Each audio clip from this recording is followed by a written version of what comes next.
नमो हरिहन्ताणं नमो सिद्धाणं नमो आयरीयाणं नमो वैद्यायणं नमो लोये सवसाहुणम्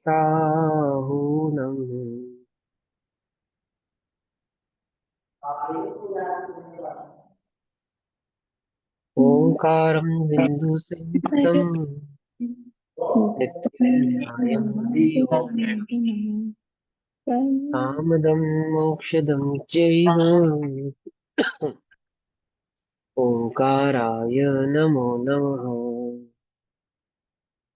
मङ्गलं भगवान् वीरो मङ्गलं गौतमो गणी मङ्गलं कुन्दकुन्दार्द्यो जैनधर्मोऽस्तु मङ्गलम्। सर्वमङ्गलमाङ्गल्यं सर्वकल्याणकारकं प्रधानां सर्वधर्माणां जैनं जयतु शासनम्। नमः समय साराय स्वानुभूत्या चिकासते चित्स्वभावाय भावाय सर्वभावान्तरच्छिदे।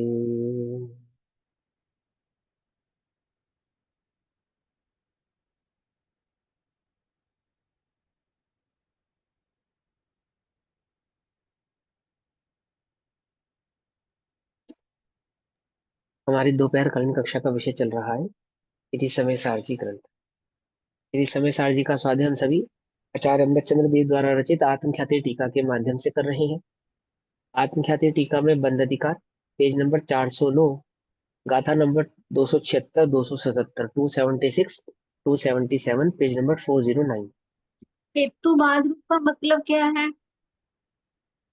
हेतुवाद माने कारण, हाँ जी। हेतुवाद माने कारण कारण कारण। इतना विशेष जाननी चाहिए कि हेतुवाद रूप अनुभव प्रधान ग्रंथ है। हाँ, हेतुवाद रूप यानी कि अनुभव के कारण को बतलाने वाला अनुभव प्रधान ग्रंथ है। अनुभव का क्या कारण है, कैसे जीव को अनुभव प्रकट होगा, कैसे प्राप्त करेगा आत्मानुभूति, उसको बतलाने वाला अनुभव प्रधान ग्रंथ, अनुभव की बात बतलाने वाला है ना। ठीक। हाँ, तो भाव चल रहा था कि निश्चय नय के द्वारा निषिद्ध व्यवहार नय और व्यवहार नय का निषेध निश्चय नय, वे दोनों नय कैसे हैं, अतः व्यवहार और निश्चय का स्वरूप कहते हैं आचार्य देव 273 और 277 नंबर की गाथा में। इससे पहले क्या बताया था कि अभूतार्थ है जो व्यवहार ने उसको छोड़कर, और जो निश्चय ने भूतार्थ निश्चय ने है उसके वस्तु विषय को, यानी कि निश्चय ने जिस वस्तु स्वभाव का प्रतिपादन करता है उसके अनुभव से ही इस जीव को सम्यक दर्शन आदि की प्राप्ति हो सकती है, होना संभव है। और अभव्य क्या है? अभव्य जीव, अभव्य जीव को कभी भी सम्यक दर्शन की प्राप्ति नहीं होती। क्यों? क्योंकि वो व्यवहार का ही प्रतिपक्षी होता है। कर्म फल चेतना यानी कि कर्म आदि के उदय में ही उसकी बुद्धि रहती है, भोग आदि के निमित्त से धर्म करता है। ज्ञान की अपेक्षा से 9-11 पूर्व का पाठी भी हो जावे, समिति गुप्ती आदि का पालन करने पर भी उसको सम्यक दर्शन की प्राप्ति नहीं होती, क्योंकि पर से भिन्न एक निज चैतन्य ज्ञायक भाव का उसने अनुभव किया नहीं है। अब आगे कहते हैं व्यवहार ने और निश्चय ने का स्वरूप कैसा है। गाथा 276, 277। आयारादिनाणम् जीवादिदंसनं च विनिर्णेयम् तज्जीवनिकं च तः भणदीचरितं तु व्यवहारो आदाकुमज्जनानम् आदामेदंसनं चरितं च आदापत्यक्षाणम् आदामे संवरो जोगो। बहुत बढ़िया गाथा है, ध्यान से समझेंगे सभी। क्या कहते हैं 276 नंबर में, क्या भाव कहते हैं? सबसे पहले कहते हैं आयर आदि मतलब आचारांग आदि, नाणम अर्थात ज्ञान, शास्त्र ज्ञान, आचारांग आदि का जो शास्त्र ज्ञान है, यानी कि जो आगम आदि का ज्ञान है, जीवादि तत्वों का, जीवादि मतलब जीव, अजीव, आश्रव, वन, संवर, निर्जरा, मोक्ष, जीवादि समझ गए? जीवादि कहने का मतलब जो सात तत्व है। तो कहते हैं जो आचारांग आदि है, मतलब जो द्वादशांग है, उसको कहे आचारांग आदि। नाणम अर्थात द्वादशांग का जो ज्ञान है, आचारांग आदि का जो ज्ञान है, आचारांग आयारादि नाणम, आचारांग आदि का जो ज्ञान है, और जो जीवादि यानी तत्वों का जो दर्शन और विनिर्णय यानी कि जानो, जानता है, मतलब जो आचारांग आदि को जानता है, जीवादि सात तत्वों को जानता है, और दर्शन आदि भावों को जो भली प्रकार से जानता है। दंसना मतलब दर्शन ज्ञान चारित्र आदि को जो जानता है। सज्जीवड़िकम, छह निकाय, सज्जीवणी का मतलब छह निकाय। और क्या मने, और तह वह भणदी कहता है, चरितम तू व्यवहारो। क्या कहते हैं कि व्यवहार से छह निकाय के जीवों की का जो चारित्र हम पालते हैं, यानी कि जो उसकी हिंसा नहीं करते, छह निकाय के जीवों की। ठीक। आचार आदि, आचारांग आदि का जो शास्त्र है, जो आगम है, उसके ज्ञान को हम ज्ञान कहते हैं। और जीवादि जो सात तत्वों का श्रद्धान है, उसको हम दर्शन कहते हैं। ठीक है, क्या कहते हैं फिर से बोले? आचारांग आदि को ज्ञान कहना, यानी कि आगम ज्ञान को ज्ञान कहना। जीवादि सात तत्वादि को दर्शन यानी कि श्रद्धान कहना। और छह निकाय के जीवों की जो हम दया पालते हैं, उसको चारित्र कहना। तो यह व्यवहार है। तो व्यवहारो, भड़िदी का कहता है, चरितम तू व्यवहारो, जो उनको चारित्र कहता है, किसको? छह निकाय के जीवों की रक्षा को जो चारित्र कहता है, जीवादि तत्वों को जो श्रद्धान कहता है, और आचारांग आदि सूत्रों के ज्ञान को जो ज्ञान कहता है, ऐसा ये व्यवहार ने है। ठीक है? ऐसा तुम जानो। और निश्चय ने कैसा है? आदा खुमज्जम, आदा माने आत्मा, आत्मा, आत्मा, खू माने निश्चय से, मज्जम मेरा, मेरा, मेरा आत्मा निश्चय से, नाणम ज्ञान है, आदा में दंसनम, मेरा आत्मा दर्शन है, चरितम चा और चारित्र है, आदा पच्चखाणम, मेरा आत्मा ही प्रत्यख्यान है, आदा में संवरो जोगो, और मेरा आत्मा ही संवर है, और मेरा आत्मा ही योग है। निश्चय से मेरा आत्मा ही ज्ञान है, मतलब मैं ज्ञान स्वरूपी भगवान आत्मा ही ज्ञानमय होने से ज्ञानमय हूँ। वही मेरा, उसी का अनुभूति, उसी का जो स्थिरता है, वही मेरा चारित्र है। उसी का श्रद्धान आत्मा का दर्शन है। और प्रत्याख्यान अर्थात आत्मा में जो मैं स्थिर हुआ हूँ, परसे में मैंने जो अपने प्रभाव को त्यागा है, छोड़ा है, जो मैंने परदृष्टि नहीं की है, वही मेरा प्रत्याख्यान है, अर्थात आत्मा ही प्रत्याख्यान है, और आत्मा ही संवर है, और आत्मा ही योग है। बंदे के जितने भी भाव है ना, उन सबको यहाँ समझा दिया। तो क्या कहते हैं? आचार आदिक ज्ञान है, जीवादि दर्शन जानना।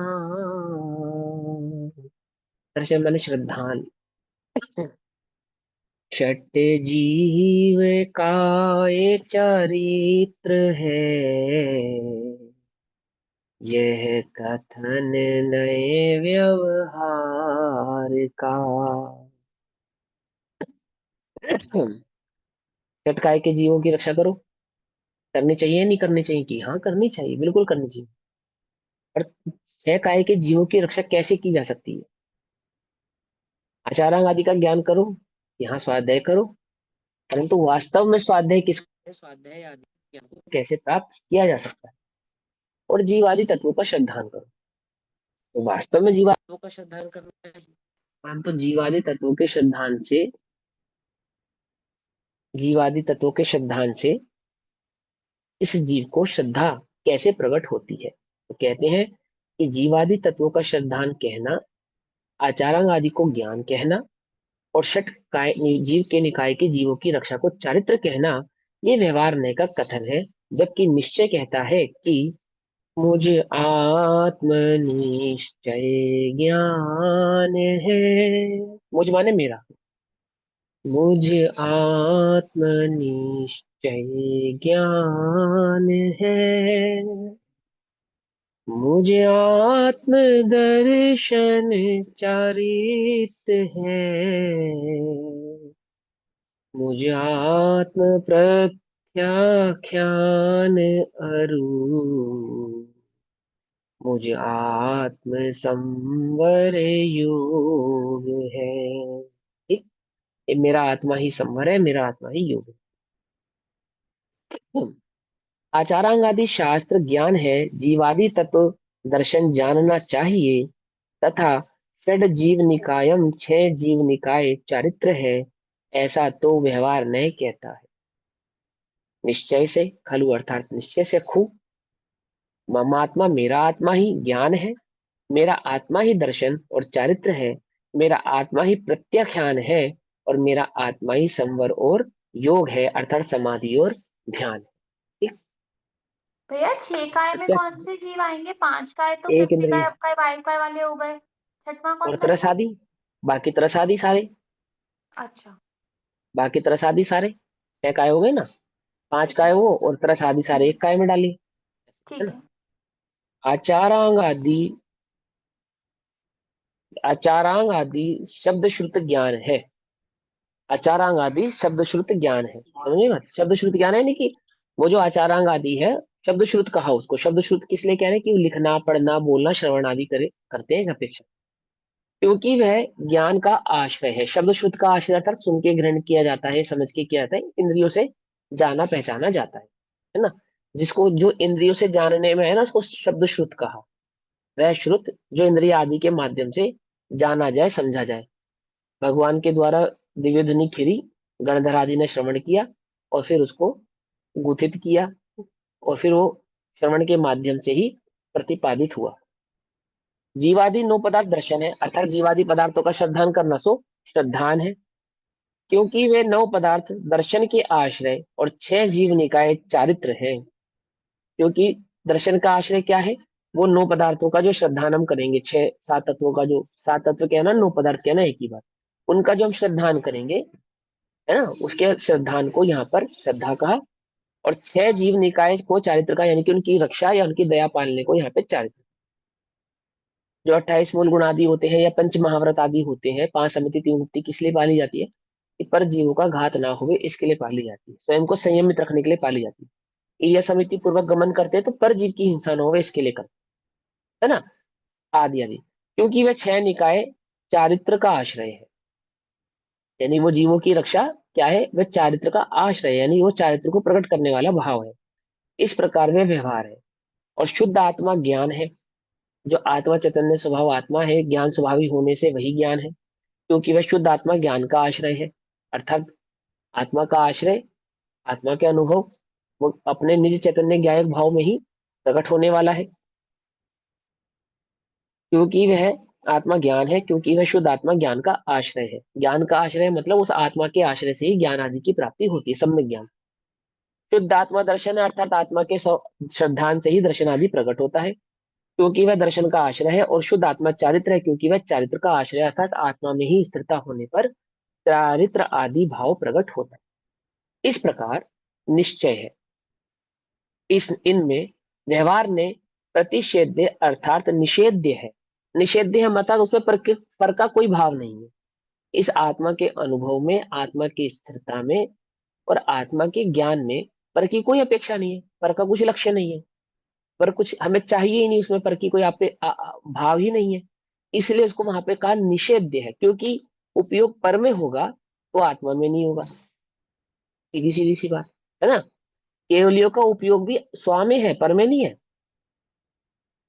भले ही वो दोनों को जानते हो। देखो एक बात हमेशा ध्यान रखो, छद्मस्त में और केवल ज्ञानियों में क्या अंतर है, बस इतना ही अंतर है कि छद्मस्त एक बार में एक विषय को जानता है, और केवल ज्ञानी एक बार में बहु विषयों को जानते हैं, बहु विषयों को जानता है, दैट मीन स्व पर दोनों को जानते हैं, युगपत। छद्मस्त के साथ क्या होता है, यदि वो स्वयं को नहीं जानेगा तो पर को जानेगा, और जिस समय वो पर को जानेगा तो स्वयं को नहीं जानेगा। ये जानने की अपेक्षा से है, ठीक है ना। लेकिन जो ज्ञानोपयोग और दर्शनोपयोग, यानी कि श्रद्धा, जिसको श्रद्धा जाने, जिसको श्रद्धा जाने, श्रद्धा जिसको जैसा जाने, ज्ञान उसको वैसा ही जानता है। एक क्या मिनट, कहा, यहाँ पे स्व को जानना उसको हम ऐसे लेंगे ना कि अनुभव का जो काल होता है।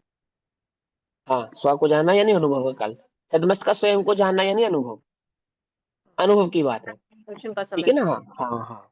अब एक बात समझो कि श्रद्धा जिसको जाने और जैसा जाने, ज्ञान उसको वैसा ही जानता है। जैसे श्रद्धा ने पर को मैं हूं ऐसा जाना, तो ज्ञान भी पर को मैं हूं ऐसा जानता है। समझ बात, मैंने श्रद्धा ने श्रद्धान किया कि शरीर मैं हूं, तो ज्ञान मैं हूं ऐसे जानता है। सीधी सी बात, शरीर को। अब केवलियों की श्रद्धा कैसी है, कि केवलियों की श्रद्धा ऐसी है कि स्व को स्व जानते हैं, पर को पर जानते हैं। छद्मस की भी श्रद्धा ऐसी है, छद्मस की श्रद्धा भी ऐसी है कि स्व को स्व जानता है, पर को पर जानता है। लेकिन छद्मस का ज्ञान एक बार में, एक समय में दो विषयों को नहीं जान सकता। पर केवलियों का ज्ञान एक ही समय में दो पदार्थों को, अर्थात बहु पदार्थों को जानता है, एक ही समय में, युगपद। अंतर समझ में आ रहा है नहीं आ रहा है? अब ज्ञान पर को जानता है या नहीं जानता है, जब हम ये बात कहते हैं तो वो उपयोग की अपेक्षा से कहते हैं। उपयोग की अपेक्षा से ज्ञान ने पर को क्या जाना, सम्यक दृष्टि के ज्ञान ने पर को क्या जाना, पर जाना। सीधी सी बात। पर जाना मतलब मेरा नहीं है ऐसा जाना, और जो मेरा नहीं है उससे मुझे कुछ प्रयोजन भी नहीं है। पकड़ में बात। तो क्या कह दिया कि ज्ञान पर को जानता ही नहीं, जिससे मुझे प्रयोजन नहीं उसको मैं जानता ही नहीं। पर वो मतलब यहाँ ज्ञानोपयोग पे दर्शन से ज्ञानी ज्ञानी ज्ञाकार नहीं हुआ, मतलब ज्ञानाकार ही रहा। एक सेकंड होल्ड करेंगे सब, है ना। एक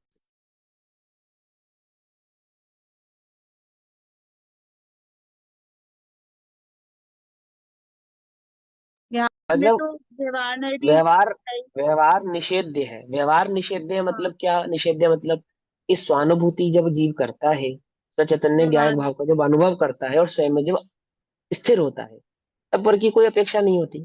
ठीक है ना। ठीक है। पर की कोई कोई भाव ही नहीं होता। देखो, जिस समय आत्मा स्वयं में स्थित है, स्वयं को जान रहा है, स्वयं का अनुभव कर रहा है, उस समय किसी भी जीव की हिंसा नहीं कर रहा है। छह निकाय के जीवों की हिंसा नहीं कर रहा है। तो छह निकाय के जीवों की हिंसा नहीं करने को चारित्र, ये चारित्र है इसका, ऐसा कह दिया। क्यों? क्योंकि वह स्वयं में स्थित है। ऐसा क्यों नहीं कर पा रहा वो हिंसा, किसी जीव की हिंसा क्यों नहीं कर रहा? क्योंकि वो स्वयं में स्थित है। देखो, हिंसा दो प्रकार की होती है, द्रव्य हिंसा और भाव हिंसा होती है ना। द्रव्य हिंसा किसको कहा? जो शरीर आदि से होने वाली हिंसा को द्रव्य हिंसा। और आत्मा में उत्पन्न होने वाले राग द्वेष आदि परिणामों को भाव हिंसा कहा। एक, आत्मा में राग द्वेष आदि परिणाम कब उत्पन्न नहीं होते? जब जीव वीतराग भाव में स्थित होता है, तब उत्पन्न नहीं होते। और परम वीतराग भाव में जीव कब स्थित होता है? वीतराग भाव में स्थित कब होता है? कब कहें उसको वीतराग भाव में है? कि जब वह स्वभाव में स्थित हो, आत्मानुभव के काल तभी में। उसको वीतराग भाव में स्थित है ऐसा कह सकते हैं। एक बात। दूसरी बात, दूसरी अपेक्षा करणानियोग की समझेंगे कि जितनी जितनी कषायों का अभाव है, उतना उतना वीतराग भाव है, और जितना जितना कषायों का सद्भाव है, उतना उतना राग भाव है। तो जितना जितना राग भाव है, उतनी उतनी हिंसा भी है। भले ही द्रव्य हिंसा ना हो, परंतु भाव हिंसा तो है। समझे?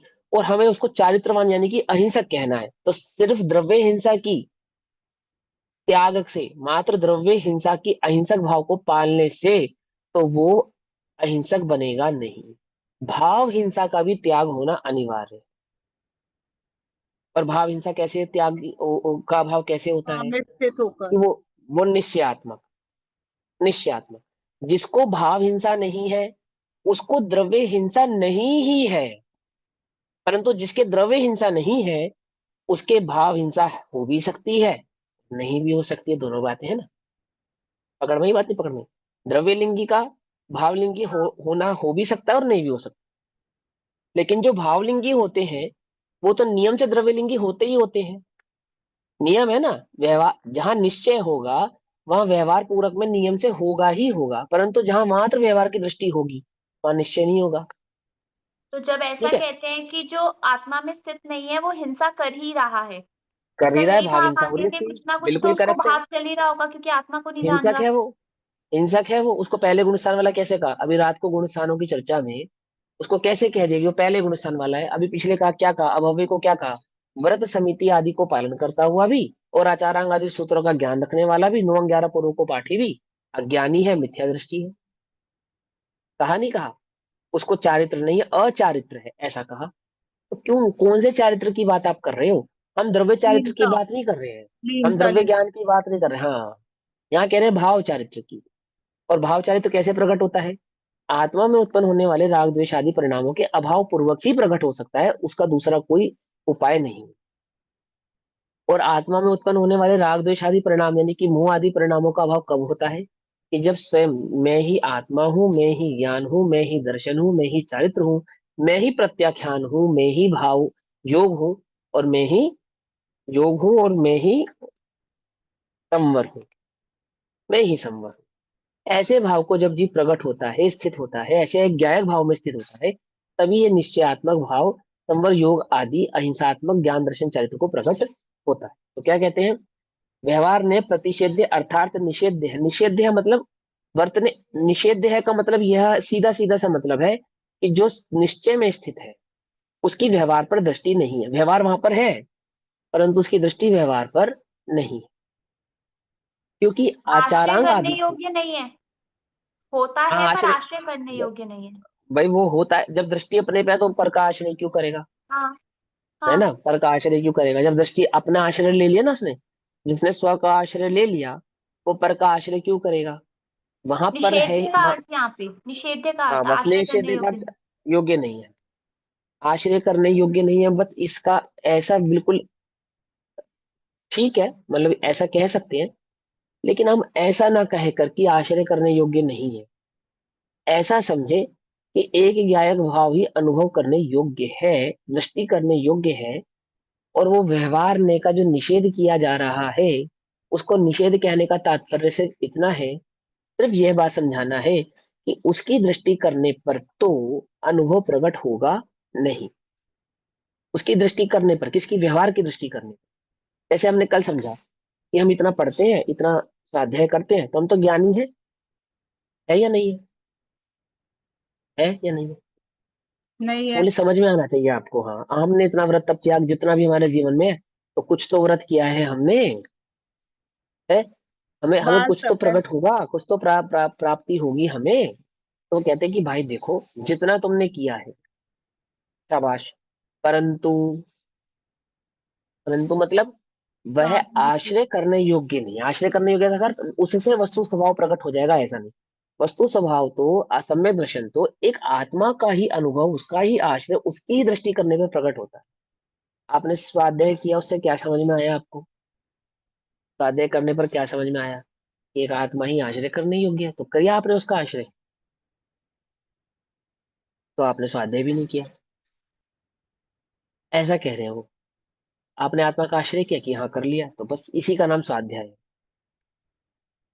ऐसा कैसे? कि हमने स्वाध्याय से जाना जीव की हिंसा मत करो, बहुत बढ़िया। तो तुमको मालूम है जीव कौन है? जीव क्या है? कि हाँ हमें मालूम है, चींटी जीव है, पानी में जीव है, अग्नि में जीव है, आदि में जीव है, हमें मालूम है। नहीं नहीं, अभी नहीं मालूम। अपना आत्मा। हाँ मैं अभी नहीं जीव मालूम। हूँ। तो बोले मैं और पर दोनों जीव है ना। अपनी रक्षा करोगे पर की अपने आप हो जाएगी। तो मैं अपनी रक्षा कैसे करूं? कैसे करूं? कि आत्मा में उत्पन्न होने वाले राग द्वेष आदि परिणामों से मेरी हिंसा होती है ना, और उसके बाद पर की हिंसा होती है। उन राग द्वेष आदि परिणामों की प्रवृत्ति से पर की हिंसा होती है। तो अब मुझे पर की हिंसा रोकनी है, तो क्या करूं? पहले अपनी हिंसा रोको, पहले अपनी हिंसा रोको। तो मैं अपनी हिंसा कैसे रोकूं? कि आत्मा में उत्पन्न होने वाले राग द्वेष आदि परिणामों का निवारण करो। जैसे ही तुम उसका निवारण करोगे तो पर की हिंसा आपको आप रुक जाएगी। तो वहां प्रतिषेध्य कहने का मतलब ये है कि हम जो आपको समझा रहे हैं, जिसका अनुसरण करना है उसको मुख्य करो, ठीक है ना। क्योंकि आचारांग आदि को ज्ञान आदि का आश्रित अनेकांतिक है, भैया व्यभिचार एक युक्त मिनट। है। भैया जो आत्मा में होने वाले जो राग द्वेष मोह के परिणाम है, हम्म, वो हम उसके हम कर्ता तो होते नहीं, तो हम उन्हें कैसे रोक सकते हैं? तो नहीं होते हम उनके कर्ता? किसने कहा उनके कर्ता नहीं है? आत्मा में उत्पन्न होने वाले राग द्वेष मोह आदि परिणाम मेरा स्वभाव नहीं है, मैं उनका कर्ता नहीं हूं, और वो मेरे स्वभाव नहीं है, दोनों में अंतर है, ठीक है ना। स्वभाव से देखने पर मैं उनका कर्ता नहीं हूं। कौन करता नहीं है? जो स्वभाव को जानता है वो करता नहीं है। जो स्वभाव को नहीं जानता वो राग द्वेष आदि मोह आदि परिणामों का करता है, बिल्कुल करता है। अपने अज्ञान का करता यह आत्मा स्वयं है। यह आचार्य थे पहले बतला चुके आपको इसी समय सार जी में कि मेरे अज्ञान का करता मैं स्वयं हूँ। मेरे अज्ञान का करता कोई पर द्रव्य है ऐसा नहीं। द्रव्य कर्म का करता मैं नहीं। एक बात, द्रव्य कर्म के आश्रय से उत्पन्न होने वाले आत्मा में जो भाव कर्म है उनका करता भी मैं नहीं। परंतु ये जो भाव कर्मों का करता और द्रव्य कर्म का करता मैं नहीं हूं, ये द्रव्य कर्म और ये भाव कर्म हो क्यों रहे हैं? जिनका मैं करता नहीं हूं वो हो क्यों रहे हैं? क्या कारण है? कि उसमें जो अज्ञान की प्रवृत्ति है वो जीव की अपनी है, मेरी अपनी है। वो किसी ने मुझे दे दिया है आकर, ऐसा नहीं है। मुझे ये ज्ञान होना चाहिए। क्या ज्ञान होना चाहिए? कि यह मेरा भाव नहीं है, और जो मेरा भाव नहीं है मैं उसका आश्रय क्यों करूं, उसकी दृष्टि क्यों करूं? तो बोले जिसको स्वभाव का आश्रय नहीं है उसको परभाव का आश्रय अवश्य ही होगा, क्योंकि वे पर के भाव है, इसलिए मेरे नहीं है। होते क्यों है? क्योंकि मैं स्वयं को जानता नहीं हूं इसलिए होते हैं। ये भी आगे आएगा, इसी भाव को फिर से बतलाएंगे अभी आने वाले कलश में और आने वाली गाथा में। आचार्य अमृतचंद्र देव कलश में प्रश्न उठाएंगे, 174 नंबर के कलश में ये प्रश्न उठाएंगे कि फिर ये राग आदि भाव होते ही क्यों है। ठीक है, अभी यही प्रश्न आने वाला है और उसका उत्तर आएगा, आचार्य देव उसका उत्तर देंगे। अभी ये समझते हैं, क्योंकि जो आचारांग आदि को ज्ञानादिक का आश्रित अनेकांतिक है वह व्यभिचार युक्त है। व्यभिचार मतलब व्यभिचार मर्यादा के समझते हो? का जाना, मर्यादा से हाँ, बाहर मर्यादा। है। मर्यादा का बाहर उल्लंघन हो गया इसके अंदर। इसकी मर्यादा का उल्लंघन हो गया। ज्ञान की मर्यादा क्या है? कि वह परखो। आत्मा की मर्यादा है कि वो पुद्गल को टच ना करे, और वो पौद्गलादिक शब्द आदि को अपना मानता है। देखो, इसको और अच्छे भाषा में समझिए। 5 भावों में एक एक है क्षयोपशमिक भाव, क्षयोपशम भाव, और एक है पारिणामिक भाव। तो मेरा मेरा पारिणामिक भाव मेरा स्वभाव है या क्षयोपशम स्वभाव मेरा स्वभाव है? क्षयोपशम भाव मेरा स्वभाव है। परिणामिक। पारिणामिक मेरा भाव है ना। ये जो आचारांग आदि का ज्ञान है ना, ये क्षयोपशम है। ये क्षयोपशम है, ये पारिणामिक नहीं है। ज्ञान का काम है मात्र जानना। सहज चैतन्य ज्ञान भाव जो आत्मा का स्वभाव है वह ज्ञान मेरा है।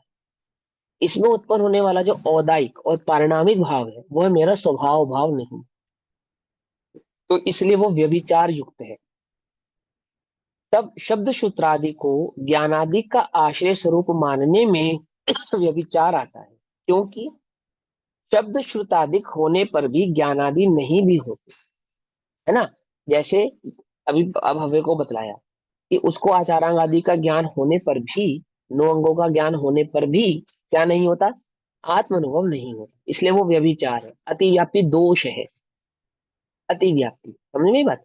अतिव्याप्ति मतलब मेरा भी और दूसरे का भी। समझे व्यभिचार कैसा? व्यभिचार समझते ना, लोक में व्यभिचार किस नाम से फेमस? एक स्त्री एक एक पति की ना होवे तो उसको व्यभिचारिणी कहते हैं, है ना। यह भी पति है, यह भी पति है, व्यभिचार। अति व्याप्ति, अति व्याप्त हो रहा है, एक ही जगह व्याप्त होवे तो वो लक्षण है, वो सती का लक्षण है। एक ही पति होवे सो सती। ऐसे ही ज्ञान की मर्यादा क्या है ना। मैंने वो निश्चयात्मक बात कैसी है कि वहां तो व्यवहार होगा ही होगा, उसकी तो कोई बात ही नहीं है। लेकिन आचारांगादिक शुद्ध का ज्ञान हो और आत्मज्ञान हो, इसकी कोई गारंटी नहीं है, क्योंकि अभव्य को भी आचारांगादिक 9 पूर्वों का ज्ञान होता है, 9 अंगों का ज्ञान होता है, लेकिन क्या नहीं होता? आत्म अनुभव नहीं होता। इसलिए आचारांग आदि के ज्ञान को ज्ञान मानने पर अति व्याप्ति व्यभिचार दोष आता है। क्या कहते हैं? शब्द श्रुतादि को ज्ञान आदि का आश्रय स्वरूप मानने में व्यभिचार आता है, क्योंकि शब्द श्रुतादिक होने पर भी ज्ञान आदि नहीं भी होते।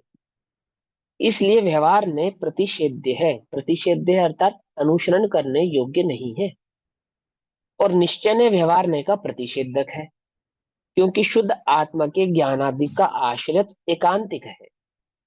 देखो, वो अनेकांतिक है उसको तो निषेध कर दिया, और जैन दर्शन तो अनेकांतिक है, एकांतिक नहीं है, और एकांतिक को यहाँ पे ग्रहण कर रहे हैं। सम्यक समझाते ना एकांत है कल। ना। हाँ, नहीं, सम्यक एकांत तो है, लेकिन एकांत का मतलब क्या होता है? अनेकांत का मतलब क्या होता है? हाँ, यहाँ पे अनेकांत दूसरे का शब्द मतलब ले लिया ना। हाँ, अनेकांत अनेकांत का की अपेक्षा अनेकांत जो का एकांत मतलब पर यहाँ एक भी हो भाव है। यहाँ भी हो, ऐसे हाँ अनेक भाव का नाम अनेकांत नहीं है। एक अनेकांतात्मक जो वस्तु स्वरूप है, स्वभाव है, उसमें जो एकत्व का भाव है, पकड़ में बात, उसको अनेकांत कहते हैं, वास्तविक अनेकांत। अनेकांतात्मक जो वस्तु है, आत्मा, जो अनेक गुणों का धारी है, इस अनेकांतात्मक वस्तु में जो एकत्व का भाव है, एकत्व का भाव समझे, हाँ, उसको उसको अनेकांत, समझ गई बात, उस वॉइस चली उसको गई एकांत। आपकी। हाँ, वो जो अनेकांतात्मक वस्तु स्वरूप भगवान आत्मा है, उसमें जो एकत्व का, मेरा निज एकत्व का भाव है, उसको वहां पे क्या कहते हैं, अनेकांत, ऐसा कहते हैं। तो क्या कहते हैं, इसलिए व्यवहार ने प्रसिद्ध प्रतिषिद्ध है, और निश्चय ने व्यवहार ने का प्रतिषिद्ध है, क्योंकि शुद्ध आत्मा के ज्ञानादि का आश्रयत्व एकांतिक है। एकांतिक है मतलब एकत्व भाव को लेने वाला है, उसमें पर का कोई भाव नहीं है। यहाँ पे एकांतिक कह रहे हैं ना, एकांतिक कहने का मतलब सिर्फ इतना है कि एक द्रव्य, एक चैतन्य स्वभाव को ही वहां पे आश्रित करते हैं, पर भाव का वहां पे आश्रय लेते नहीं। एकांतिक कहने का ये मतलब है। एकांतिक कहने का मतलब सिर्फ एक नए है मात्र, इतना नहीं है, एक नए है ऐसा नहीं। एकांतिक कहने का मतलब एक पक्ष है ऐसा नहीं। एकांतिक कहने का मतलब है कि निज ज्ञात चैतन्य भाव में पर का भाव नहीं लेते, समझे। शुद्ध आत्म वस्तु में पर भाव को ग्रहण नहीं करते, उसको एकांतिक कहा। अंतर समझ में आ रहा है या नहीं आ रहा है। व्यवहार कैसा है, अनेकांतिक है, स्व और पर, स्व पर दोनों ही भावों को ग्रहण करने वाला है। निश्चय कैसा है, स्व और पर को विभाजित करके स्व मात्र को ग्रहण करने वाला है। अंतर समझ में आया नहीं आया? हमें एकांतिक क्या लगता है, हमें एक लगता है खुद नहीं एकांतिक विषय मतलब, वस्तु। हाँ हमें लगता है एकांतिक मतलब लगता है एक पक्ष, कि निश्चय निश्चय है ना, वो सम्यक एकांत कहते हैं उसको। लेकिन वो सम्यक एकांत का मतलब एक पक्ष नहीं होता, समझे मेरी बात को। एकांतिक कहने का तात्पर्य एक पक्ष नहीं होता है, एक नय नहीं होता है। एकांतिक कहने का मतलब सिर्फ इतना होता है कि जो वस्तु, दो वस्तुओं को मिलाकर ना देखे, वस्तु स्वभाव से देखे, वस्तु के स्वभाव मात्र को देखे, वस्तु मात्र को देखे, उसको एकांतिक कहा। और उस वस्तु में भी किसको, निज ज्ञायक चैतन्य ज्ञायक भाव को, और किसी की कोई अपेक्षा नहीं उसमें, जिसमें पर की कोई अपेक्षा ना हो, जिसमें पर का कोई भाव ना हो, उसको यहाँ पे एकांतिक कहा। और वो जो वस्तु है जिसमें पर की कोई अपेक्षा नहीं है, पर का कोई भाव नहीं है, वो वस्तु स्वयं कैसी है, कि वह स्वयं अनेकांतात्मक गुणों वाली है। क्या कहा, कुछ बात समझ में आई या नहीं आई? थोड़ा सा कंफ्यूज तो नहीं नहीं समझ में है? आया, कॉम्प्लिकेटेड सा हो गया, वापस बताओ एक बार। हाँ है, वैसे देखो, समझ में आ गया भाव, हाँ लेकिन शब्दों में पकड़ में नहीं आया। वैसे भाव समझ में आ आएगा गया। आएगा समझ आ आएगा आएगा आएगा, कोई बात नहीं। देखो, द्रव्य कैसा है, वस्तु कैसी है। वस्तु, वस्तु कहना, द्रव्य कहना एक अर्थवाची होता है। हम वस्तु कहें चाहे द्रव्य का, एक ही मतलब है दोनों का। द्रव्य कितने होते हैं,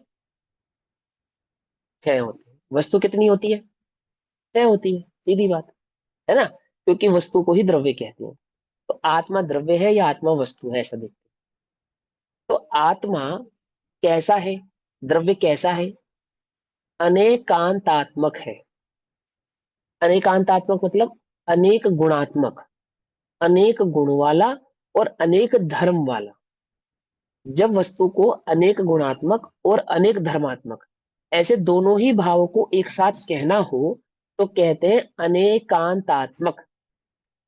जब हम वस्तु के गुण और धर्म दोनों को एक साथ कहेंगे, तो क्या कहेंगे, अनेकांतात्मक। पकड़ में आई बात। आत्मक, आत्मक मतलब अपने में, अपने में समाहित। आत्मक वस्तु में निजी, अपने निजी, पर के नहीं, अपने निजी, आत्मक। पकड़ में आई बात। और कैसे, अनेकांतात्मक। तो अनेकांतात्मक मतलब, इसमें एक शब्द आया अंतात्मक। आत्मक माने अपने, और अंत, अंत माने गुण धर्म। गया। गुण धर्म दोनों, गुण धर्म दोनों, अंतात्मक, अंत माने गुण धर्म दोनों, ठीक। और कैसे, अनेक, अनेक गुणात्मक, अनेक धर्मात्मक, अपने। क्या बन गया, अनेक आंतात्मक। शब्द का अर्थ समझ में आया। ये अनेकांतात्मक कौन है, कि छहो द्रव्य या छहो वस्तुएं अनेकांतात्मक है। आई बात समझ में?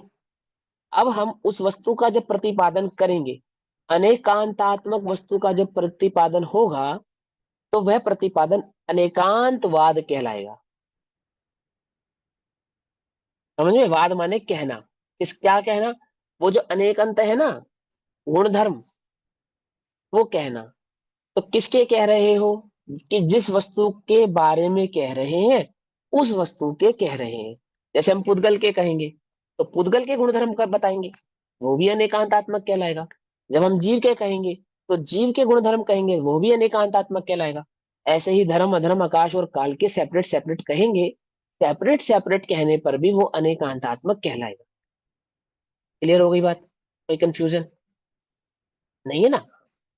अब दूसरा भेद, कि दो वस्तुओं को मिलाकर एक कहना, ये भी अनेकांत का ही भाव है। जैसे जीव को मनुष्य कहना, जीव को त्रियंच कहना, जीव को 4 गति वाला कहना, 84 लाख योनियों वाला कहना, अथवा संसारी कहना, मुक्त कहना, अवस्था विशेष से कह रहे हैं ना।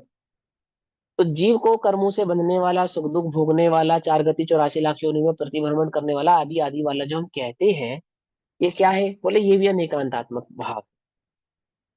ठीक। वस्तु के सतस्वरूप को कहना, वो भी अनेकांतात्मक है, और वस्तु के मिले जुले भाव को कहना, वो भी अनेकांतात्मक। ठीक। अब जब हम द्रव्य भाव, द्रव्य अनुयोग को समझते हैं, द्रव्य अनुयोग को पढ़ते हैं, तो वहां पे व्यवहार को अनेकांतात्मक कहा। व्यवहार को अनेकांतात्मक क्यों कहा? क्योंकि व्यवहार दो को मिलाकर चर्चा कर रहा है। और निश्चय को एकांतात्मक कहा। क्यों कहा एकांतात्मक? क्योंकि वह दो को मिलाकर बात नहीं कर रहा, एक की ही बात कर रहा है। लेकिन एक की ही बात करने का मतलब वो एकांत पक्ष हो गया है, ऐसा नहीं है। क्योंकि एक की बात करना भी अनेकांतात्मक ही होता है। उसको एकांत कहना इसलिए पड़ रहा है क्योंकि तू एक को जानता नहीं और दो को एक कहता है। कुछ बात समझ में आई या नहीं? तो जिसे व्यवहार का पक्ष है, जिसे किसका पक्ष है? व्यवहार का, वो दो को मिलाकर एक जान रहा था, उसको कहा कि अनेकांतवाद जो है उसका यहाँ पे निषेध है। एकांत का यानी एकत्व का ही यहाँ पर भाव है। एकत्व का यानी कि निज में पर को मिलाकर नहीं देखना। हम क्या अर्थ समझ रहे हैं? हम समझ रहे हैं एकांत का मतलब क्या समझते हैं हम? एक पक्ष, एक पक्ष की बात हो रही है यहाँ पे, एक पक्ष की बात नहीं हो रही है। जो दो नयों में निश्चय नय है, वो एक पक्ष की बात नहीं कर रहा है, वो वस्तु के सत स्वभाव की बात कर रहा है। पक्ष नहीं है उसको किसी का। वस्तु कैसा है? पक्ष वाला है, निरपेक्ष है? पक्षातिक्रांत। हाँ, पक्षातिक्रांत। पक्ष नहीं है वस्तु में, आत्मा में किसी का पक्ष नहीं है, वो तो निरपेक्ष है ना। दूध में पानी मिलाया, तो दूध पानी का काम करे और पानी दूध का काम करे, तो ये तो हो गया पक्षपात। क्या कहा? पानी पानी का काम कर रहा है, दूध दूध का काम कर रहा है, और मिल गए, दोनों मिलकर रह रहे हैं, काम अपना अपना कर रहे हैं। इसको कहते हैं निरपेक्ष। यदि दूध और पानी निरपेक्ष नहीं होंगे, तो फिर दूध या पानी में से किसी एक का होने पर क्या हो जाएगा? असद्भाव। ठीक है। असद मतलब भैया कि कहाँ चले गए? वो एक सेकंड भैया, यही है भैया, कहीं नहीं है, एक सेकंड। तो क्या हो जाएगा? अभी वो हो जाएगी ना, गड़बड़ हो जाएगी ना। दूध का पानी काम करने लगेगा, पानी दूध का काम करने लगेगा, तो दोनों एक हो जाएंगे। या तो पानी पानी रह जाएगा, एक की सत्ता मिट जाएगी, या तो दूध दूध रह जाएगा, पानी की सत्ता मिट जाएगी। एक दूसरे की सत्ता का भय है। जिसकी क्वांटिटी, जिसका बल ज्यादा होगा, वो दूसरे की सत्ता को क्या कर देगा? नाश कर देगा, अभाव कर देगा। समझे मेरी बात? नहीं समझ में आई बात? 1 लीटर दूध में आधा भी लीटर पानी मिलाओ तो पता नहीं चलेगा ना, पता नहीं चलता ना। 100 ग्राम पानी मिला दो, चलो 1 लीटर दूध में 100 ग्राम पानी, पता ही नहीं चलेगा। पता भले ही तुम्हें चलता पता ना चले, हाँ भले ही तुम्हें पता ना चले, लेकिन पानी की सत्ता का नाश नहीं हो गया वहां पे। कोई दूध 1100 ग्राम नहीं हो गया वहां पे, 1100 लीटर नहीं हो गया है वहां पे। समझे नहीं समझे? दूध तो उतना ही है। 100 ग्राम या 100 लीटर मिलीलीटर पानी मिला देने पर कोई वो 100 मिलीलीटर पानी दूध की तरह प्रवृत्ति करने लग गया है, ऐसा नहीं, वो दूध जैसा दिख सकता है, होता नहीं है। तो कैसा है वस्तु, कैसी है वस्तु में पक्षपात नहीं है, पक्षातिक्रांत है हमेशा से ही। चाहे चाहे तुम मिला जुला के कहो तब भी, और तुम सेपरेट सेपरेट कहो तब भी। जब हम आत्मा को शरीर वाला कहे तब भी आत्मा आत्मा ही है, शरीर नहीं होता। और आत्मा तो आत्मा है ही, शरीर कभी होता ही नहीं। तो हम जब आत्मा को मात्र आत्मा कहते हैं तो भी आत्मा मात्र आत्मा ही होता है, कभी शरीर वाला हुआ ही नहीं था। जब हम आत्मा को शरीर वाला कह रहे थे, आत्मा तब भी शरीर वाला नहीं हुआ था। बात समझ में आई? थोड़ी सी साइंटिफिक होती है, मैं समझता हूँ, थोड़ी सी। लेकिन अगर आपको ये अनेकांत समझ में आएगा तो बहुत सारी कंफ्यूजन दूर हो जाएगी। देखो गुरुदेव क्या कहते हैं, गुरुदेव के शब्द रिपीट करता हूं मैं। गुरुदेव कहते हैं कि लोग कहते हैं कि निश्चय से भी होता है और व्यवहार से भी होता है, इसको अनेकांत नहीं कहते, इसको फूदड़ी बात कहते हैं। ये गुरुदेव के शब्द हैं। क्या कहा गुरुदेव ने उसको शब्द? फूदड़ी बात। बोले पागलपन है ये मजाक है धर्म का, जो ये कहे कि धर्म निश्चयात्मक भी है और व्यवहारात्मक भी है। नहीं है, होता ही नहीं। इससे भी हो और उससे भी हो, स्व से भी हो और पर से भी हो। हिंसा में आत्मा, हिंसा आत्मा भी करे और शरीर भी करे। बोलो, हिंसा आत्मा भी करे और शरीर भी करे, है क्या ऐसा पॉसिबल? बोलो बोलो। गड़बड़ हो जाएगी, बड़ी कंफ्यूजन हो जाती है ना। गुरुदेव कहते फूदड़ी वादा, ऐसा नहीं होता है, ऐसा नहीं होता है। वस्तु का स्वभाव, स्वभाव स्व से ही परिणमित होता है, पर से होता ही नहीं। इसको अनेकांत कहते हैं। जिसमें पर का भाव ना हो, ऐसे एकांत, एकत्व पक्ष को अनेकांत कहते हैं। क्या कहा? कुछ बात समझ में आई या नहीं? जिसमें पर का कोई भाव नहीं, कोई रोल नहीं, उसे अनेकांत कहते हैं, क्योंकि वस्तु स्वयं में अनेकांतात्मक है। कोई पर को मिला देने से अनेकांत हो जाती है, ऐसा नहीं है, समझे? और जो उस वस्तु के एक भाव, एकाकी भाव, एकत्व भाव को बतला रहा है, कौन बतला रहा है वस्तु के एकत्व भाव को? निश्चय कौन है। बतला रहा है? निश्चय ने। वो निश्चय ने एकांत पक्ष नहीं है, वास्तव में वो निश्चय अनेकांत पक्ष वाला है। तुम उसे एक एकांत पक्ष वाला मानकर भूल करते हो। और यहां हम अगर उसको एकांत कह रहे हैं तो यहाँ एकांत कहने का तात्पर्य सिर्फ इतना ही है कि उसने पर को निज में मिलाया नहीं है, एकांत पक्ष नहीं है उसको, एकांत जिसको पक्ष तुमने कहने समझे। का मतलब तो हाँ ये हो गया कि जैसे षड दर्शन में वो हाँ सब एक एक पक्ष को ग्रहण करते हैं, वस्तु के हाँ, स्वभाव को नहीं समझते और एक एक पक्ष नहीं को ग्रहण समझते, करते हैं। ग्रहण करते हैं। फिर तो तुम्हारे, तो फिर तो वो तो मिथ्या हो जाएगा, क्या हो जाएगा? हाँ। वो तो मिथ्या हो जाएगा। ये मिथ्या वाला एकांत नहीं है, इसलिए आपको उसके आगे सम्यक एकांत लगाना पड़ा। इसलिए लगाना समय पड़ा के नहीं साथ लगाना हो पड़ा? लेकिन क्यों सम्यक एकांत नहीं है? वास्तव में वो जो सम्यक एकांत है अपने आप में अनेकांत है। कुछ बात समझ में आई या नहीं आई? हम सम्यक एकांत से कैसे समझते हैं? हम एक पक्ष समझते हैं कि जिसमें दूसरा पक्ष गौण कर दिया गया। गौण कर दिया गया था ही कब जो गौण करेंगे हम? निज में एक वस्तु में दूसरी वस्तु का भाव था ही कब जो हम उसे गौण करें? बताओ। गौण तो तब करे जब उसमें हो। बात समझ में आ रही है नहीं आ रही है? एक वस्तु में दूसरी वस्तु का भाव है क्या? नहीं है ना, आपने उसे गौण कर दिया। कैसे कर दिया गौण? कैसे कर दिया? नहीं। हाँ, एक वस्तु में दूसरी वस्तु का भाव कहने में था, वो जो कहा था ना, उस कहने को गौण किया है, वस्तु को गौण नहीं किया है, वस्तु के किसी पक्ष को गौण नहीं किया है। वस्तु तो अनेकांतात्मक ही है। ना वस्तु के पक्ष को गौण किया, ना वस्तु को गौण किया। किसको गौण किया? वस्तु की जो प्रतिपादन की शैली हमने पहले इस्तेमाल की थी, उस शैली को गौण कर दिया। अंतर समझ में आया नहीं आया? है? समझ में अब क्या आया। कहते हैं? हाँ, तो क्या क्या कहते हैं? क्योंकि शब्द श्रुत होने पर भी ज्ञानादि नहीं भी होते, इसलिए व्यवहार ने प्रतिषेध्य है और निश्चय ने व्यवहार का प्रतिषेधक है। क्योंकि शुद्ध आत्मा के ज्ञानादिक आश्रयत्व एकांतिक है। एकांतिक है कहने का मतलब क्या है? एकत्व को धारण किए हुए है, अपने एकाकी भाव में स्थित है। ठीक है ना? शुद्ध आत्मा को ज्ञानादि का आश्रय मानने में व्यभिचार नहीं है, अर्थात पर का कोई भाव उसमें निहित होता नहीं है। जब हम आत्मा को एक शुद्ध ज्ञायक चैतन्य भाव की दृष्टि से जानते हैं, देखते हैं, अनुभवते हैं, तो उसमें कोई व्यभिचार नहीं हो सकता। क्यों नहीं हो सकता? क्योंकि इसमें पर का कोई भाव सम्मिलित होता नहीं है। समझ में बात? द्रौपदी के कितने पति थे? एक। है, हाँ, 5 कहते, 5। व्यभिचार है वो। कुछ बात समझ में नहीं आई? क्योंकि जहां शुद्ध आत्मा होता है वहां ज्ञान दर्शन चारित्र होते ही हैं।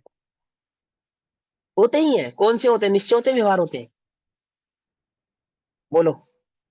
एक जहां का आत्मा होता है वहां निश्चय। ज्ञान दर्शन चारित्र होते ही है।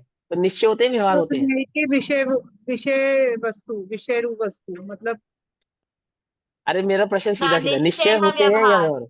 ना निश्चय ना व्यवहार, बस होते ही हैं। ऐसा नहीं, निश्चय और निश्चय व्यवहार दोनों होता है। होते हैं। हाँ, सुनो उसको सुनो, मैं व्यवहार अपने समझाता हूँ। आप ही होगा। स्वभाव में तो होते ही हैं, वो निश्चय है। और परिस्थिति अनुसार, स्थिति अनुसार वहां पे व्यवहार का भी आरोप आएगा। कौन से गुण स्थान में है, कैसी उस जीव की प्रवृत्ति है, किस स्थिति में विराजमान है, उसकी अपेक्षा से व्यवहार भी लागू होता है। अब एक बात बताओ मुझे, सिद्धों पे व्यवहार लागू करो, कैसे करोगे? ये व्यवहार सिद्धों पे लागू करके बताओ आप हमें। सिद्ध भगवान पे क्योंकि निश्चय तो व्यवहार पूर्वक ही होता है, जहां निश्चय होता है वहां व्यवहार होता ही है। होता ही है ना? तो सिद्ध भगवान पे व्यवहार लागू करके बताओ, कैसे लागू करेंगे? व्यवहार तो गुण स्थानों पे ही लागू होगा बस, क्योंकि गुण स्थान हम व्यवहार में ही आते हैं।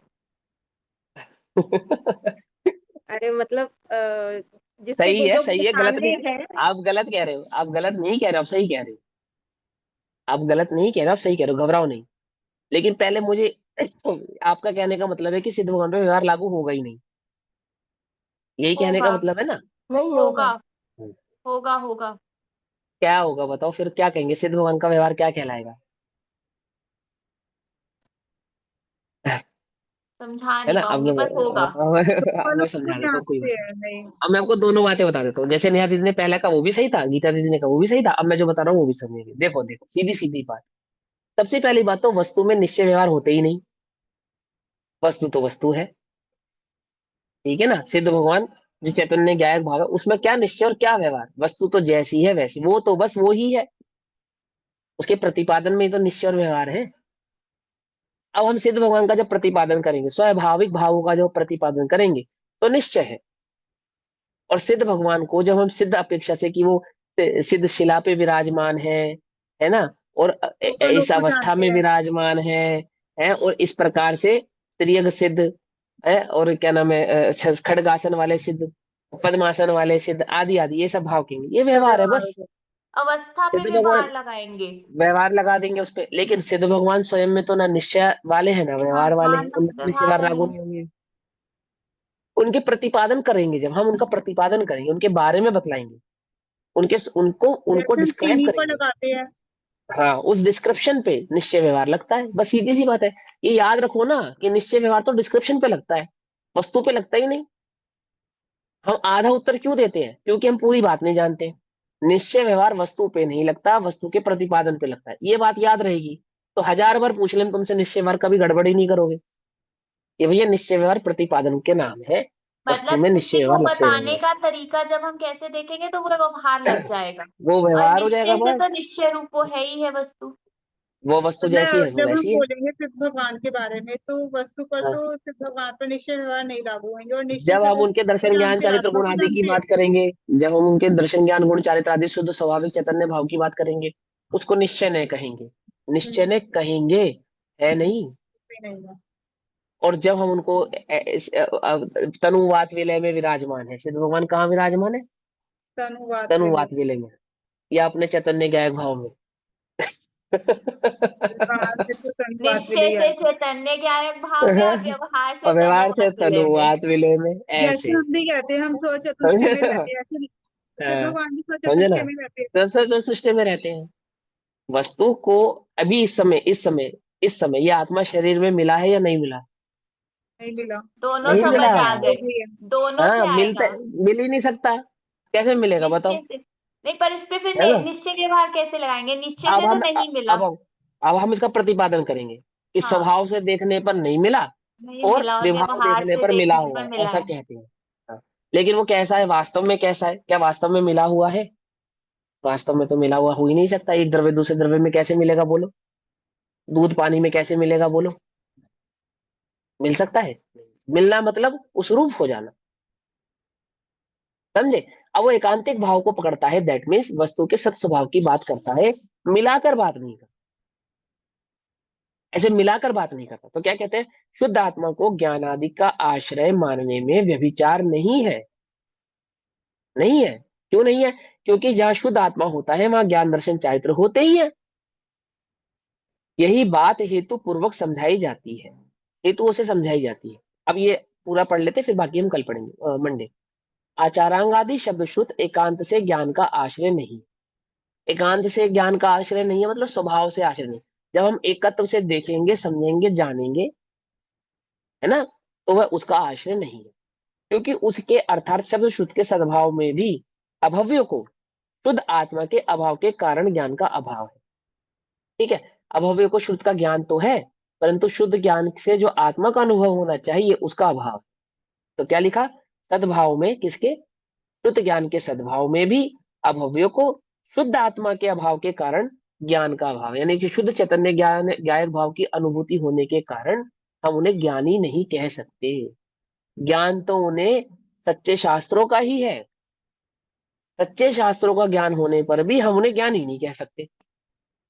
प्रतिपादन तो वह सच्चे शास्त्रों का ही करने वाले हैं, तो भी हम उन्हें क्या नहीं कहेंगे? ज्ञानी नहीं कहेंगे। क्यों? क्योंकि सच्चे शास्त्रों के प्रतिपादन से ज्ञानी नहीं होगा, एक चैतन्य ज्ञायक भाव के अनुभव से ज्ञानी होगा।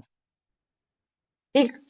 जीवादि नव पदार्थ दर्शन के आश्रय नहीं है, यानी कि श्रद्धा के आश्रय नहीं है, क्योंकि उनके सद्भाव में भी जिसको ऐसा विश्वास है, इस छह सात तत्व ही होते हैं, नौ पदार्थ ही होते हैं, मैं आत्मा हूँ, ये आश्रम है, ये बंध है, ये संवर है, ये निद्रा है, ये मोक्ष, ऐसा भली प्रकार से उसको ज्ञान है, और ऐसा भली प्रकार से उसके सेट हुआ हुआ है अंतरात्मा में कि ऐसा ही है, तो भी शुद्ध आत्मा के अभाव के कारण दर्शन का अभाव, यानी शुद्ध ज्ञान चैतन्य भाव का श्रद्धा नहीं होने के कारण, अनुभव नहीं होने के कारण हम उसको सम्यक दृष्टि, सम्यक श्रद्धा नहीं, ऐसा नहीं कह सकते।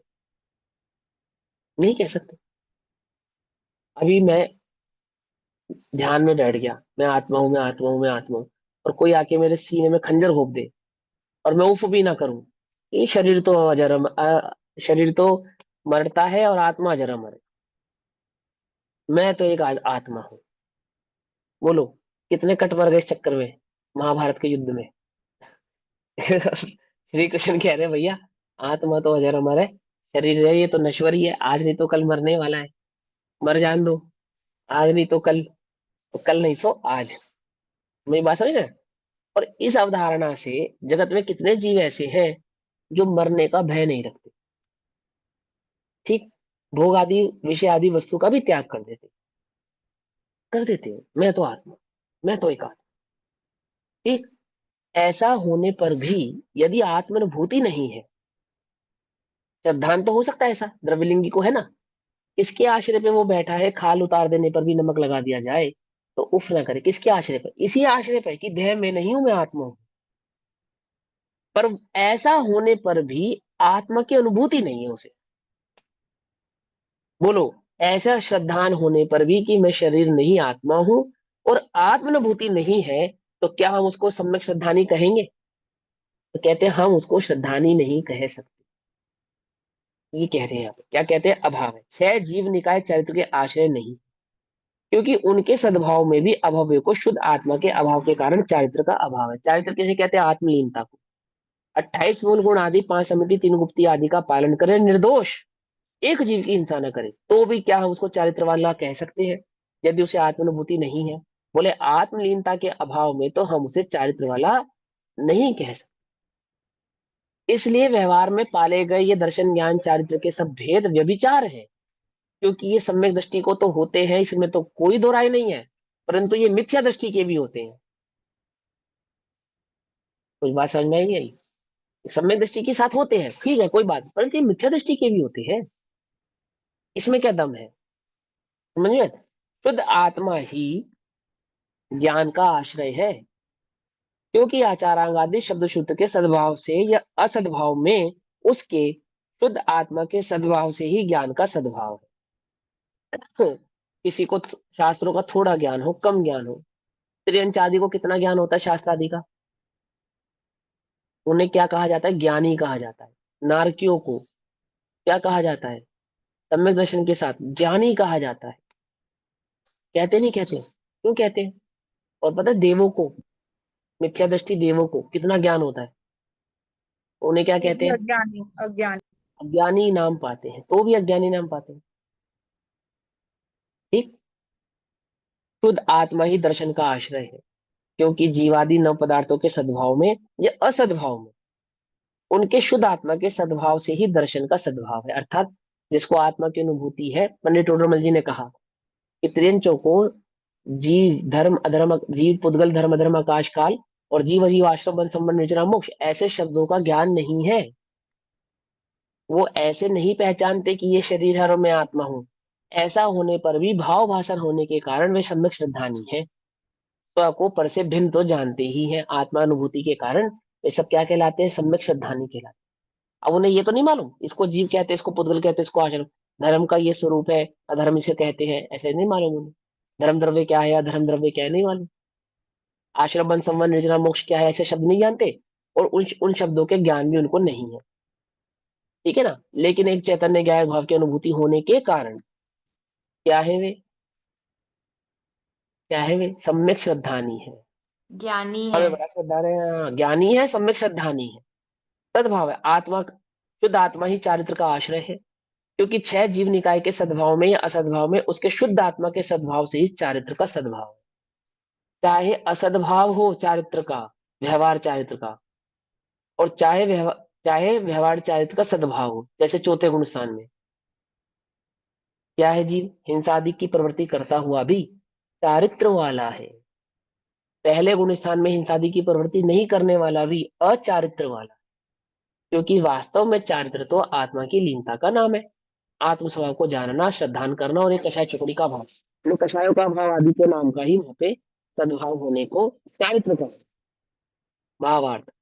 आचारांग आदि शब्द शुद्ध का ज्ञान, जीवादि 9 पदार्थों का श्रद्धान तथा 6 काय के जीवों की रक्षा, इन सब के होते हुए भी अभव्य के ज्ञान दर्शन चारित्र नहीं होते। अब यहाँ पे अभव्य कहने का मतलब सिर्फ इतना है जिसको सम्यक दर्शन प्रकट नहीं हुआ है। ठीक। इसलिए व्यवहार ने तो निषिद्ध है। निषिद्ध है मतलब व्यवहार ने दृष्टि करने योग्य नहीं है, ये उपादेय नहीं है। और जहाँ शुद्धात्मा होता है वहां ज्ञान दर्शन चारित्र होते ही है, निश्चय भी होते हैं, व्यवहार भी होते हैं, उसमें कोई बात ही नहीं है। ठीक है ना। अपने अपने गुण स्थान की अपेक्षा से निश्चय और व्यवहार दोनों ही प्रकार के वहां पे दर्शन ज्ञान चारित्र पाए जाते हैं। इसलिए निश्चय ने व्यवहार का निषेधक है, अतः शुद्ध ने उपादेय कहा गया है। निश्चय ने व्यवहार का क्या है? निषेधक है। निषेधक है मतलब निश्चय ने ये कह रहा है कि जो शुद्ध ज्ञान स्वभाव को जानता है वो पर भाव को नहीं मिलाएगा ना, तो इसलिए वो पर भाव यानी कि व्यवहार जो पर को मिला के बात कर रहा है उसका भाव निषेध कर रहा है, उसका निषेधक है। बोले नहीं, ये नहीं चाहिए हमें। क्यों नहीं चाहिए? जब तक मिलावट रहेगी तब तक आत्मानुभूति नहीं होगी। पकड़ में ही बात। जब तक क्या होगी? मिलावट। और निश्चय ने क्या कर रहा है? मिलावट नहीं कर रहा। व्यवहार ने क्या कर रहा है? वो मिलावट कर रहा है। वो मिलावट कर रहा है इसलिए उसका निषेध कर रहा है। बोले नहीं, ये नहीं चलेगा, क्योंकि तेरा लक्षण तो ऐसा है जो ज्ञानी में भी अज्ञानी में भी है। मैं तेरे लक्षण का आश्रय नहीं करूंगा, मैं उस लक्षण का आश्रय करूंगा जो सिर्फ ज्ञानी में होगा, और ज्ञानी में एक ही लक्षण है, आत्मानुभूति, दूसरा कोई लक्षण नहीं है। पकड़ में ही बात।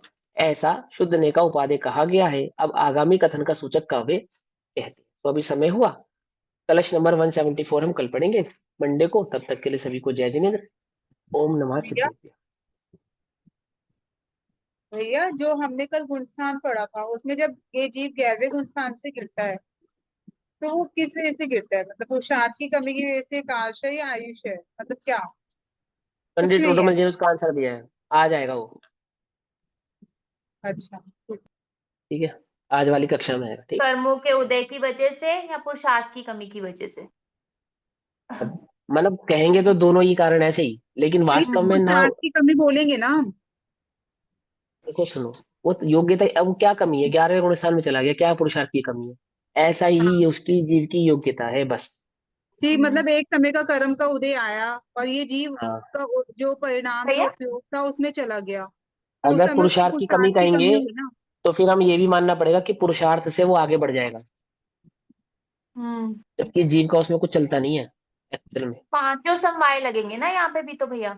बताएंगे बताएंगे, आज वाली और कक्षा में बताएंगे, आने एक वाली चीज कक्षा में बता आएगा। दो बस, 10वें से हाँ सीधा बोलो। 12वें में जाता है, तो 10वें से 11वें हाँ में भी जाता है या 9वें से 11वें में जाता है फिर गिरता है? नहीं नहीं, 10 में से 11वें 10 में जाएगा तो गिरेगा। जैसे 8वें गुण स्थान में छपक श्रेणी मांडेगा कोई जीव, हाँ हाँ तो वो 8, 9, 10 और 12 हाँ, ऐसे जाएगा। और ऐसे जो जाएगा। 8वें में, और जो 8वें में उपशम श्रेणी तो मांडेगा, हाँ, वो 8, 9, 10 हाँ और 11। ठीक है, 10 से 11 में भी जा सकता है, 12 में भी जा सकता है, उपशम और शपथ का फर्क पड़ जाएगा। नहीं, 10 से 12, 10 से 11 में उपशम वाला ही जाएगा। हाँ वही कह रही हूँ, उपशम और हाँ शपथ का और फर्क 10 से, हाँ और 10 से 12 में छपक वाला ही जाएगा, छपक वाला 11 में नहीं जाएगा और उपशम वाला 12 में नहीं जाएगा। 12 में नहीं जाएगा, ठीक है। जय जिनेन्द्र। निज लिखी अच्छा निज में मेरा बताई, और पूछना है। अनंत उपकार है उसके लिए जिनवाणी माँ को वंदना शतबार।